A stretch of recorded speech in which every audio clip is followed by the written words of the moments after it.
Hello, you're listening to Storytelling Saga, the podcast that shares stories.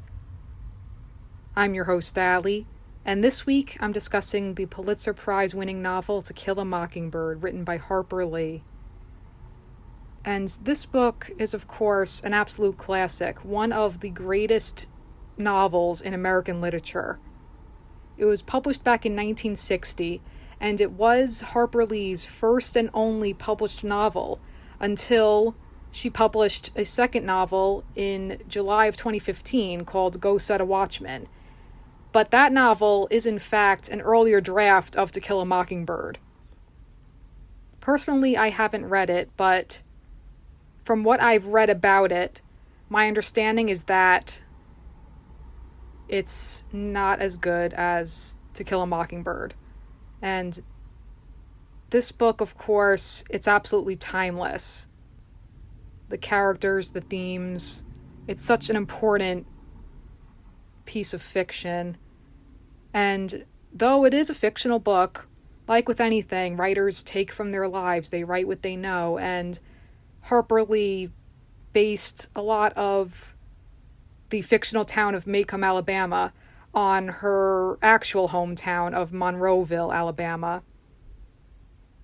And our main character is Jean Louise Finch, but of course she goes by the nickname Scout.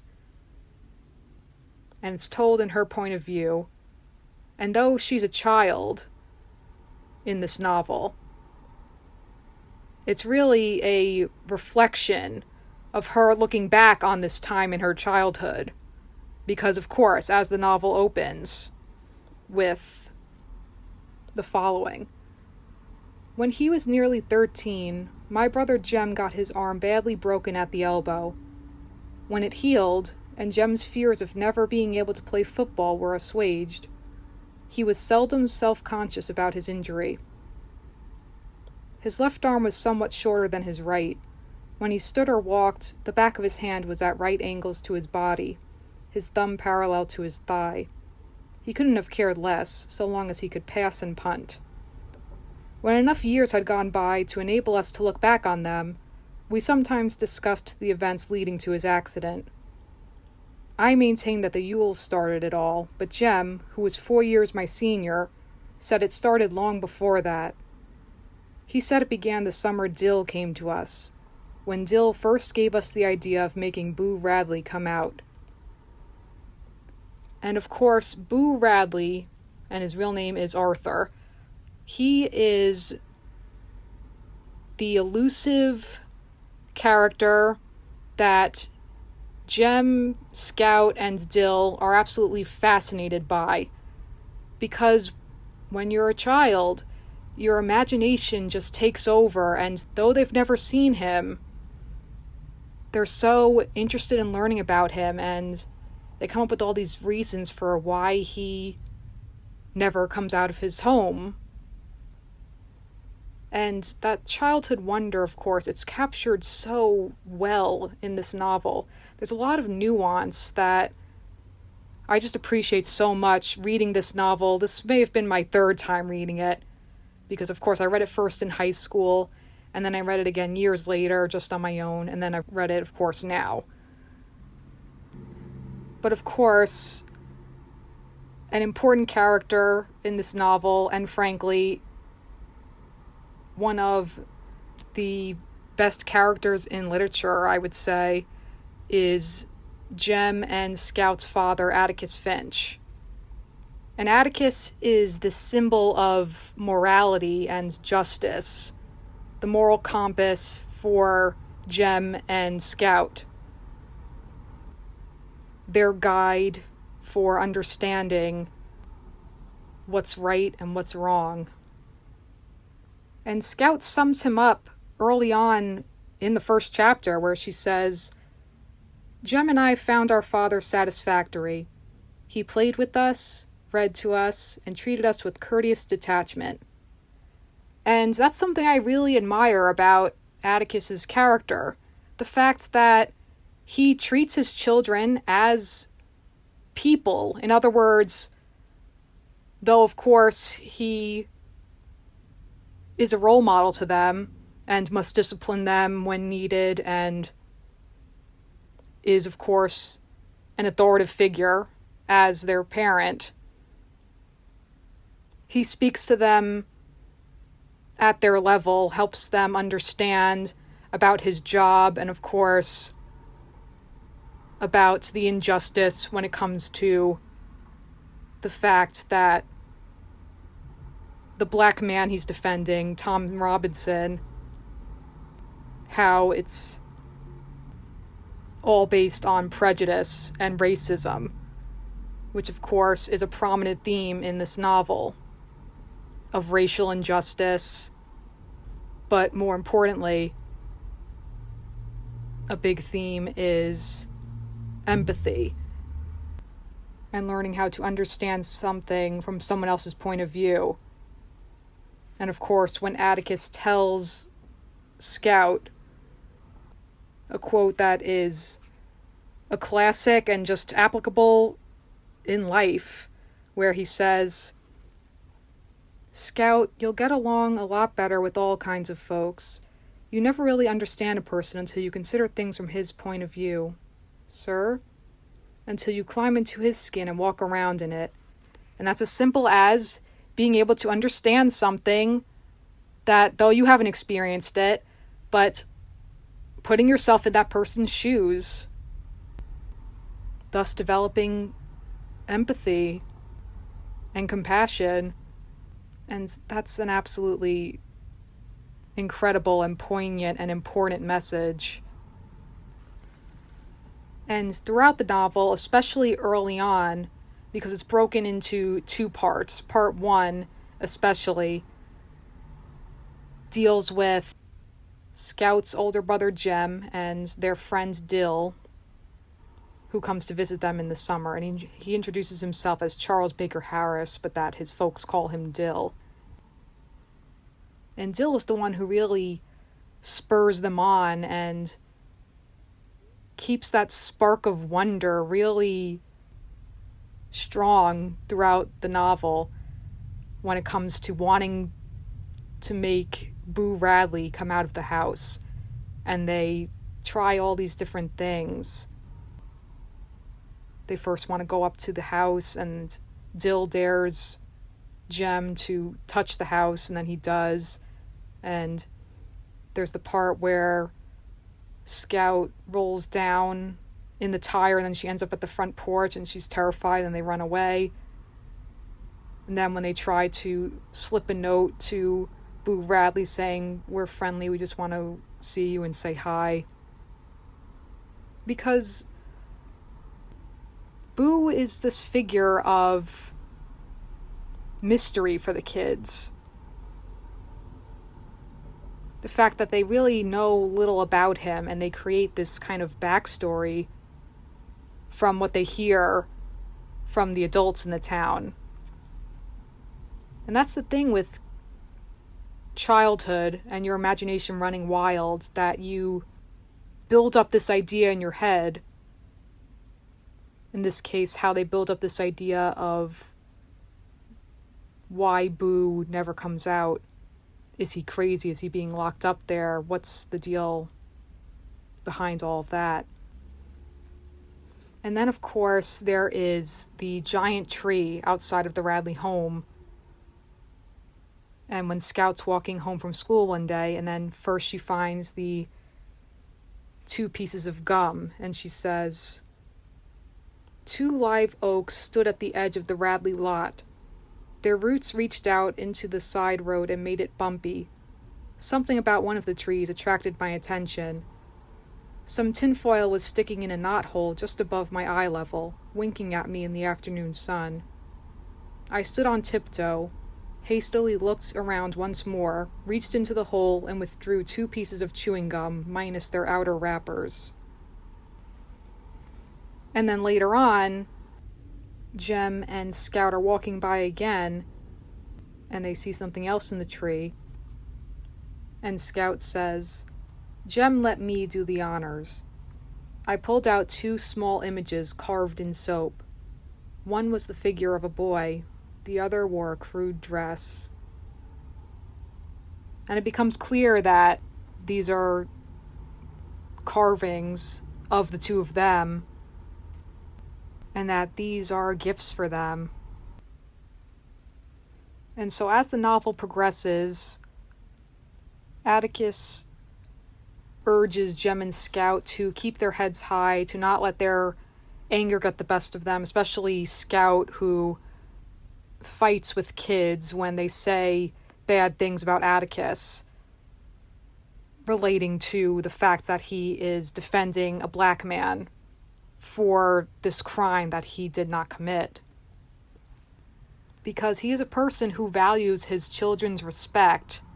And I find it interesting, too, of course, that they address him by Atticus. They don't call him Dad. There is that mutual respect there with the children and their father. And there is, of course, how we learn early on that their mother passed away when Scout was only 2, so she doesn't remember their mother, but Jem does. And there is a part, too, where Scout kind of feels that maybe she's missing out a little because she knows that her father is older than the other fathers, that he's almost 50, and she complains to one of their neighbors, Miss Maudie, how, Atticus can't do anything. And she's saying, well, what can he do? And then there is that whole scene where he has to shoot and kill the mad dog running throughout the town. And Jem in particular realizes that that's not something he wants to be known for with his children. The fact that he's a good shot. What is important to him is that they understand the values of compassion and courage and honor and respect and morality, etc. And of course, as I've mentioned when I discuss novels, I always love the part where you get to the point of the novel that explains the title. So in this case, when Atticus is talking about guns and how he's not interested in guns, and then he says to Jem one day, I'd rather you shot at tin cans in the backyard, but I know you'll go after birds. Shoot all the blue jays you want if you can hit 'em, but remember it's a sin to kill a mockingbird. And then when Miss Maudie says, your father's right, mockingbirds don't do one thing but make music for us to enjoy. They don't eat up people's gardens, don't nest in corn cribs. They don't do one thing but sing their hearts out for us. That's why it's a sin to kill a mockingbird. So that, of course, becomes a symbolism for innocence, and that Tom Robinson is a mockingbird in this scenario, as well as Boo Radley. And there's just many instances throughout the novel with Atticus instilling his values to Scout and Jem. Later on when he says, talking to Scout, this case, Tom Robinson's case, is something that goes to the essence of a man's conscience. Scout, I couldn't go to church and worship God if I didn't try to help that man. Atticus, you must be wrong. How's that? Well, most folks seem to think they're right and you're wrong. They're certainly entitled to think that, and they're entitled to full respect for their opinions, said Atticus. But before I can live with other folks, I've got to live with myself. The one thing that doesn't abide by majority rule is a person's conscience. So he truly sets this upright and moral example for his children, for the next generation. And part 1 of the novel ends after that whole section with the elderly neighbor, Mrs. DeBose, who was really cruel and mean to them and always insulted them. And then she wants Jem to read to her every day, and then she ends up passing away. And Atticus explains that she was a morphine addict. And she gives Jem a box, and inside the box is a white, waxy, perfect camellia. And then Atticus goes on to say, son, I told you that if you hadn't lost your head, I'd have made you go read to her. I wanted you to see something about her. I wanted you to see what real courage is. instead of getting the idea that courage is a man with a gun in his hand. It's when you know you're licked before you begin, but you begin anyway, and you see it through no matter what. You rarely win, but sometimes you do. And then Jem later is admiring the flower that she gave him. And part 2, it just starts with Scout explaining how Jem was 12, he was difficult to live with, so he's going through puberty, he's becoming a teenager, growing up. So there's a bit of that rift between her and her brother, though he is still, of course, there for her, and they still have that close bond. That's something, too, I really admire about this novel. The relationship between Jem and Scout. So pure, so heartfelt, that sibling relationship, how they are each other's best friends, with Dill as well, but Dill, of course, shows up again when, at this point, he just shows up in their house saying he ran away, and then later when he is talking with Scout, and she asks him, "Why do you reckon Boo Radley's never run off?" Dill sighed a long sigh and turned away from me. Maybe he doesn't have anywhere to run off to. And that's inklings of understanding that Dill, too, is growing up, as is Scout, that they're trying to understand things a little more from his perspective. And why he never comes out, what's the real reason? And that, in turn, symbolizes the fact that they are growing up and understanding more about the world, the complexities of society and human existence, and people with different upbringings and different views, and how that affects the way they view others.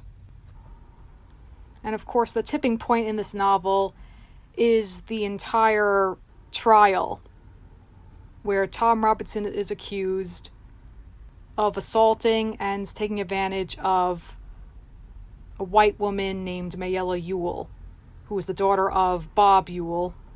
And the Ewells are notoriously poor and low morals and symbolize this evil in the world. And the trial takes place over the span of several chapters in the book. And what's interesting about it, too, is how we kind of step away from Scout's point of view. And it's more just the events of the trial unfolding. How first the Sheriff Heck Tate testifies, and Bob Ewell, and Mayella Ewell, and of course Tom. And we see Atticus, how he brings his values of morality and justice and compassion and truth and honesty into his profession. And of course, when Scout reiterates something that Miss Maudie had said to her, when she says this to Dill, he's the same in the courtroom as he is on the public streets. That this is all part of his character. That he truly is morally righteous and the best person to defend Tom in this case. A case that shouldn't have even gone to trial in the first place. But the Ewells using their race as a way to take down this man, even though he's crippled. And we learn, in fact, that Bob Ewell is the one who beat up Mayella, because Tom only has one good hand. He got his left hand caught in a cotton gin. And Atticus, with all of his questioning of the witnesses, he builds up the truth of Mayella's sad home life and of the kind of horrible person Bob Ewell is, that he's a drunk, whereas Tom is a hardworking man. And then Atticus gives that lengthy speech to the jury, going over the evidence and talking about integrity and highlighting the injustice of the racial bias against Tom. And then after the trial, it takes the jury a long time to deliberate and come up with a verdict. But then, sadly, it is unanimous that they find Tom guilty. And it's so solemn and heart-wrenching. But then there's a moment where everyone in the balcony stands up. And then the Reverend tells Scout, "Miss Jean Louise, stand up. Your father's passin'." And it's them showing respect and reverence and gratitude towards Atticus. And then later, when Miss Maudie is talking to them, she says, "You think about that. It was no accident. I was sitting there on the porch last night, waiting.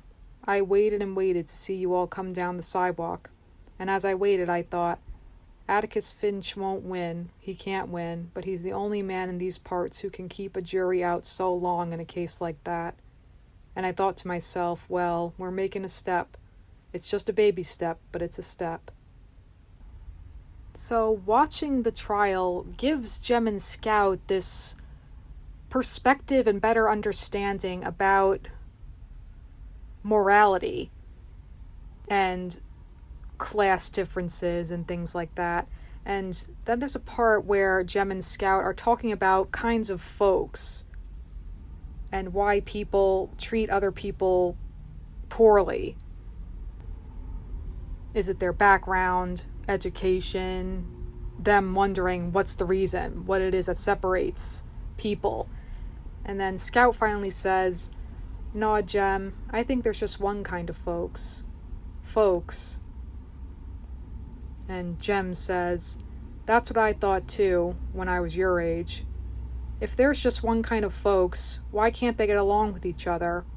If they're all alike, why do they go out of their way to despise each other? Scout, I think I'm beginning to understand something. I think I'm beginning to understand why Boo Radley's stayed shut up in the house all this time. It's because he wants to stay inside." So Jem sees it as Boo wanting to stay hidden from this ugliness in the world.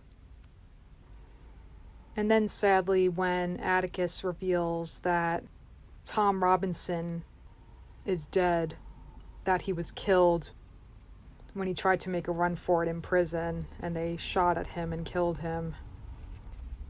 And again, Scout starts to have better understanding, where she later says, "Atticus had used every tool available to free men to save Tom Robinson, but in the secret courts of men's hearts, Atticus had no case. Tom was a dead man the minute Mayella Ewell opened her mouth and screamed."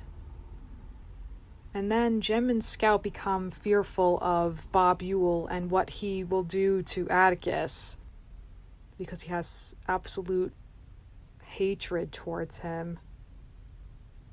That he's just this evil person who will stop at nothing to get back at Atticus. After Tom's death, too, is compared to killing a mockingbird.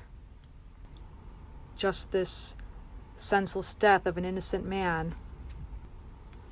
And then jumping ahead to the last few chapters of the novel, when it's Halloween and Scout is going to be in a pageant and she dresses up as a ham for the pageant. And then when she and Jem are walking home and she's still in the costume and they keep hearing noises, and then Jem is attacked and Scout hears Jem scream, and in retrospect she realizes that that was when his arm is crushed. And it turns out that it was Bob Ewell attacking them. he would have done God knows what if it hadn't been for a person who saved them, who ended up killing Bob Ewell. And first, Atticus misconstrues what happened, and he thinks Jem is the one who killed Bob Ewell, because the sheriff, Heck Tate, explains that Bob Ewell had a kitchen knife in his ribs. And it turns out that the person who saved them and helped Atticus carry Jem home and was there to protect them is Boo Radley. And the part where Scout realizes it's him, when she says, "When I pointed to him, his palm slipped slightly, leaving greasy sweat streaks on the wall, and he hooked his thumbs in his belt. A strange small spasm shook him, as if he heard fingernails scrape slate. But as I gazed at him in wonder, the tension slowly drained from his face. His lips parted into a timid smile, and our neighbor's image blurred with my sudden tears. 'Hey, Boo,' I said." Reading that part, I got tears in my eyes as well. It's so emotional and touching and profound, and a moment of understanding, and this symbol of really growing up for Scout, that the elusive, mysterious figure of Boo Radley is now right before her eyes, and how she always imagined what it would be like to meet him and talk to him. Now he's standing before her, and he saved her and her brother. And it's so touching and heartfelt and meaningful. This character who is this representation too of innocence, and of someone who's so good and kind-hearted, and was just there to protect them and watch over them all this time, and spring into action when the time called for it. Just like in other instances in the novel earlier on, when, for instance, after Miss Maudie's house burned down sadly, and they were out there in the cold, and then when Scout comes in with the blanket around her, and she realizes after the fact that it was Boo who threw a blanket around her to keep her warm. Or when Jem had to run back to the house to retrieve his pants after they got caught in the fence, and he went back for them, and he later tells Scout that they were folded for him, as if waiting for him. And so Mr. Tate tells Atticus that Bob Ewell's the one who fell on his knife, even though, in fact, Boo was the one who killed him and saved them. But he explains that to bring attention to Boo like that, people would be in such gratitude, they would always be invading his privacy, wanting to thank him. He would be given this spotlight in the town as a hero, that he, because he's such a recluse and he's a private person, that he wouldn't want that. And so in saying that that's what happened, it is in fact protecting him from all of that. And then after he leaves, Atticus says, "Scout, Mr. Ewell fell on his knife. Can you possibly understand?" Atticus looked like he needed cheering up. I ran to him and hugged him and kissed him with all my might. "Yes, sir, I understand," I reassured him. Mr. Tate was right. Atticus disengaged himself and looked at me. "What do you mean?" "Well, it'd be sort of like shooting a mockingbird, wouldn't it?" Atticus put his face in my hair and rubbed it. When he got up and walked across the porch into the shadows, his youthful step had returned. Before he went inside the house, he stopped in front of Boo Radley. "Thank you for my children, Arthur," he said. And Boo only has one spoken line in the entire novel. After Scout takes him back inside and lets him say goodnight to Jem by petting his head, Then she leads him to the front porch, and she's holding his hand, and he says, "Will you take me home?" And she does. And after she takes him home and he goes back inside, she says that she never saw him again. And then she turns around and just stares out on his porch. And she reflects on the past events leading up to this moment, thinking about it all from his point of view. And she says, "It was summertime, and 2 children scampered down the sidewalk toward a man approaching in the distance. The man waved, and the children raced each other to him. It was still summertime, and the children came closer. A boy trudged down the sidewalk, dragging a fishing pole behind him. A man stood waiting with his hands on his hips. Summertime, and his children played in the front yard with their friend, enacting a strange little drama of their own invention. It was fall, and his children fought on the sidewalk in front of Mrs. DeBose's.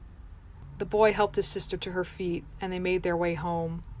Fall and his children trotted to and fro around the corner, the day's woes and triumphs on their faces. They stopped at an oak tree, delighted, puzzled, apprehensive. Winter and his children shivered at the front gate, silhouetted against a blazing house. Winter, and a man walked into the street, dropped his glasses, and shot a dog. Summer, and he watched his children's heart break. Autumn again, and Boo's children needed him. Atticus was right. One time he said you never really know a man until you stand in his shoes and walk around in them. Just standing on the Radley porch was enough. So it's just so touching and profound and wonderful. It's such an amazing novel. And of course, the last scene where Atticus reads to Scout and she's falling asleep.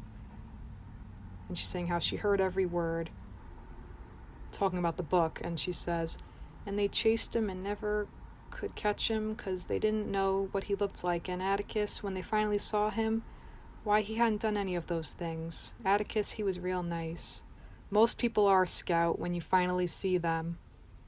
He turned out the light and went into Jem's room. He would be there all night, and he would be there when Jem waked up in the morning. Just so beautiful and heartfelt and meaningful, really highlighting all of the goodness of mankind, how it prevails over evil and prejudice. Truly an incredible book, one of the greatest, and Atticus in particular is an exceptional role model for all of us, just something for all of us to remember, the importance of empathy and courage and kindness. And with that, that's going to conclude this week's episode of Storytelling Saga. You can follow the podcast on Facebook and Instagram at Storytelling Saga, as well as on Twitter at StorytellSaga. You can also send me any questions, comments, or writing prompts by leaving me a message in the contact section at storytellingsaga.com or by sending me an email at storytellingsaga@gmail.com. This has been a more serious episode, so let me just take a moment to recalibrate before I get into next week. All right. Next week, screw the rules, I have money. I will be discussing Yu-Gi-Oh! The abridged series. Until then, thank you for listening, and remember, write what you love.